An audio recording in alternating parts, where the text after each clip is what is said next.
কোনো দেশের অর্থনীতি অনেকখানি ডিপেন্ড করে তার মিডল ক্লাস ফ্যামিলির উপরে, কত স্ট্রং তার middle class economy, middle class family দাঁড়ায়। স্লোলি বাট শিওরলি আমরা সেদিকে যাচ্ছিলাম, কিন্তু কোথা থেকে ঠিক 96-র মতো এক দরবেশ এসে হাজির হলো।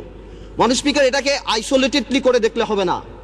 আজ থেকে 3-4 বছর আগে যারা সেলফ ডিক্লেয়ার্ড ব্যাংক্রাপ্ট ছিল, আত্মস্বীকৃত দেউলিয়া, যারা নিউজ পেপারে বলেছিল 700 কোটি টাকা 800 কোটি টাকা লস, যাদের 1000 কোটি টাকা বরং, সেই দরবেশরা এই 2 বছরে ব্যাংকের টাকা শোধ করে আরো 10,000 কোটি টাকার মালিক হয়ে গিয়েছে এই দরবেশ এবং তার সাথে তাদের বিভিন্ন মুরিদ। আমি স্পষ্ট করে বলতে চাই, চোর কোনো দলের না। একজন মাননীয় সংসদ সদস্য বললেন আমাদের দলের বা 4 দলীয় ঐক্যজোটের একজনের নাম, যদি সেও থাকে সবার বিচার হওয়া উচিত।